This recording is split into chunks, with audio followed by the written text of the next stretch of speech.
considering the Brits about to Brexit and will be joining. So we're probably in good company. Good morning, ladies and gentlemen. Thanks for your invitation. As she was saying earlier on, in the made reference to regulators, I wanted to pinch him a bit because I'm probably the only person in the room who's been a banker, worked in technology, done capital markets, been a regulator,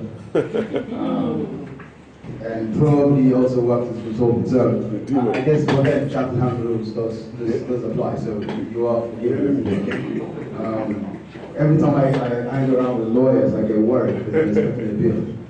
If you're in the profession that I know where you take people to lunch, and still they end up with a bill.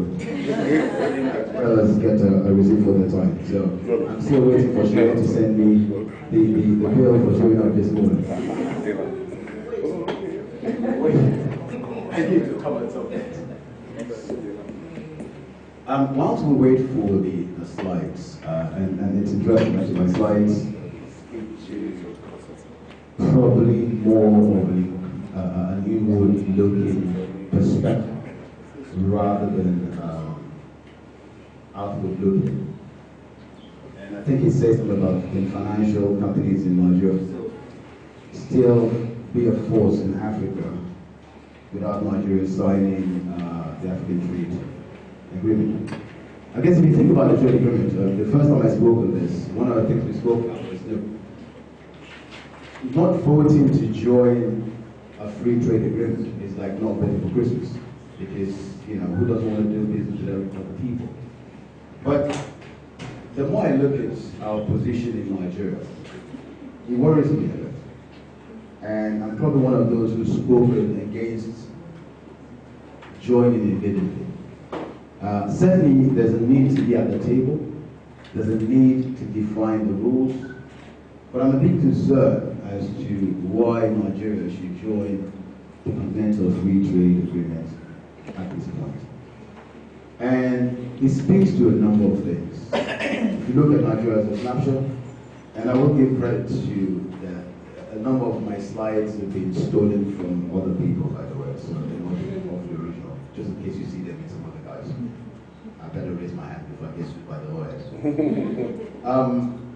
Depending on who you listen to, our population is getting close to 200 million, our population growth rate is about 2.6, life expectancy around the dire, our ability to generate money based on our GDP compared to the number that we have is quite low.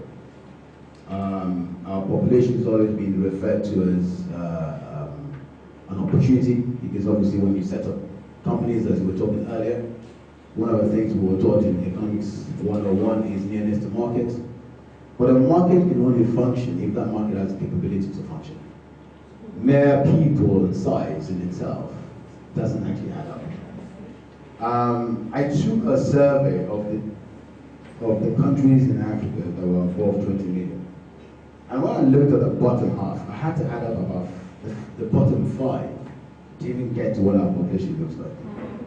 And I'm asking myself, if I were allowed, I'll be signing this contract very quickly. Because I'll be looking at Nigeria as the best place to go do business. I've got a bunch of people, who love to shop. And we love to shop foreign. We love to buy anything but Nigeria. And as such, it's just open markets. We've got porous borders, we got no regulation, we got no capabilities, and I hate to disappoint you. FinTech will only work when the indigenous people have the ability to understand what value FinTech offers them. One. Secondly, cost of finance is important. Companies struggle today because they have no access to finance. So, if I look at where we sit today as Nigeria, in terms of our capability, our repairing expenses are $13.2 billion. Doubles how much we actually spend on capital investments. So that tells me something. At some point, you're going to be borrowing to service your existence. And if that's the case, currently, even the amount of money we pay to service our debt exceeds the amount of money that we're investing in our future.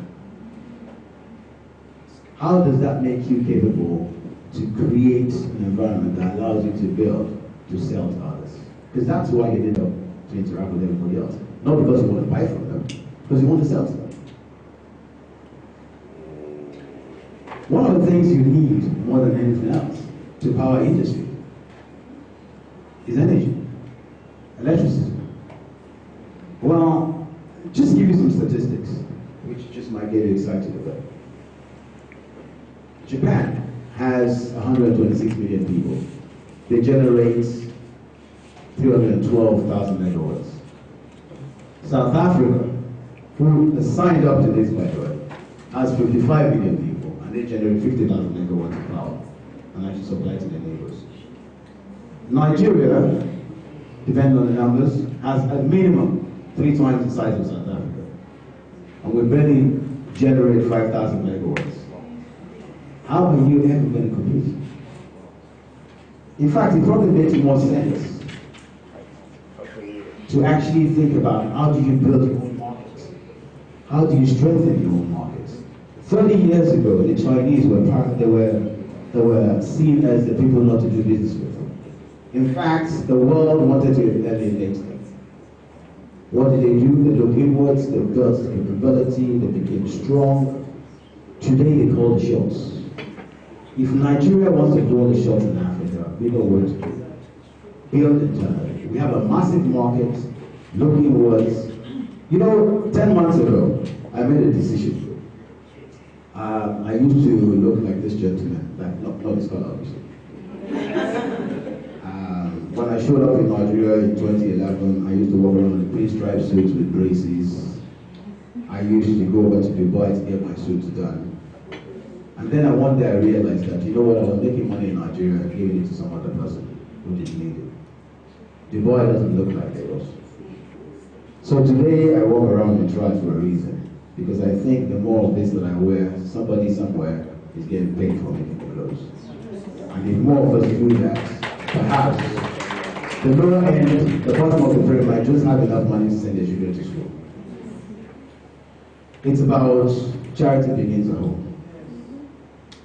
It's interesting that I ran some stats, and this is actually from figures from as you can see it here. 25 billion was remitted to Nigeria from abroad last year. 25 billion. The figure that we supposedly generated from oil reserves or revenue was 18 billion. Which tells me that we are actually earning more money from our people abroad than we are actually generating internally. The long story short is simple. Our biggest export today is human capital. All our people are leaving and going to Canada for a reason. We need to look inwards. Financial services will grow when we look inwards. When we gain access to finance at a cheap enough rate to people to do business. Look, I hear fintech is doing great stuff. Fine, but what's the cost of finance? Everybody on the other end of all of this technology is all doing consumer credit at 30%, 40%. You can't build businesses on that figure. So my answer is simple. Can we survive, the financial sector survive without signing? Of course we can. We've got a large enough market. Great, sign it and be a part of it. But we actually should look inwards and build this market. There are a number of things that we can do. This is another statistic that actually really got me excited. Just look at the numbers. $7.2 billion just from the States is larger than what this country invests in capital investments. And that's what we got from just the States. The one that screwed me up real bad was Cameroon is sending us 2.9 billion. So we got Nigerians in Cameroon sending money home, 2.9 billion. But the sad part of all of this money is that it comes in drips and drabs. For consumption of household products, education, health, marriages, funerals, birthday, call it whatever you are, all of this, and the lot. Maybe some people purchase land every now and then. But even the laws, the regulations that guards how we even invest in land is so screwed up. You lawyers make so much money trying to get us all confused.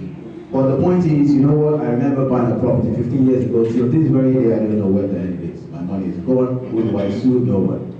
I got straight when somebody said to me, when you buy 10 plots of land, you do that on the basis that you're going to lose 6 of it. I'm not thinking that's madness. Where are the lawyers? So when Oga points at the regulators, I point at the judiciary. We're in this together. The point I'm trying to make is, we have a lot of opportunities in Nigeria. I actually moved from banking into technology, from technology into consulting, then into capital markets, and then into sustainability. So I now do climate finance. And I now look at what are the things that we can actually create, the assets that we can create, that we can finance, that would actually have the right impact on our economy. Our biggest problem in Nigeria is actually accountability.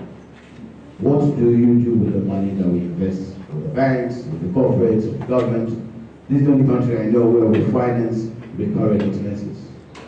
And my pension fund manager thinks that's a safe investment. How does that work? Where is the return on the investment I put it there? The only thing the government is ever going to do is just bring more money, which means inflation will go up. And guess what?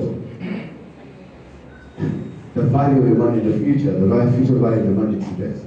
So we need to start thinking about how we can get foreign investments to invest in local currency assets, not foreign, local currency assets. The scary thing I think about is in Nigeria, if I go to the banks today, I will borrow at 25%, 20%. If you go to Cote d'Ivoire, you borrow at 8% because it's backed up by the euros. If you go to Kenya, you probably get at 5%. How can you compete? So yes, we will sign up. I'm sure we will, because we are meant to be the big brothers of Africa. So we will sign up.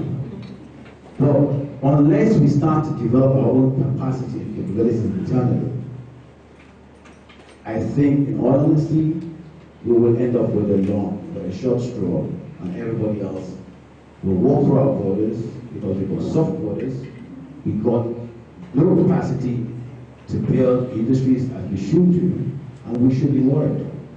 But the good news is this, and I don't want to leave you all too depressed. The good news is simply this: we have the people, we have the innovation, we have the intellect, we have the knowledge. If we just get ourselves together, just think for a second. What sustainable investment can I get involved in? How can I move people on Mars? How can I generate power and invest in power?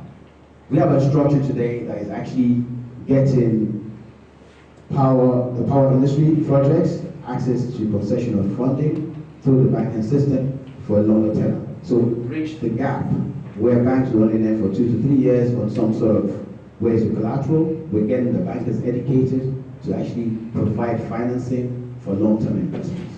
And the idea is, if you actually help the SMEs reduce the operational costs, they'll have enough money retaining profitability, they will grow their business, and they will employ more people. 65% of Nigerians are below the age of 30.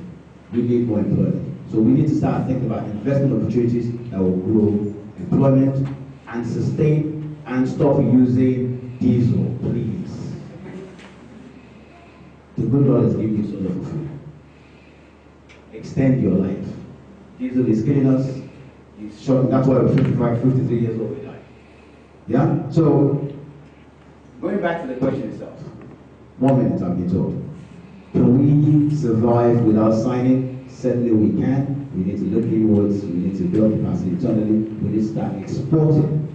Then we can sign that document, because then we have the ability to export to other countries and get the foreign exchange that we need to keep building our economy. Thank you very much for listening.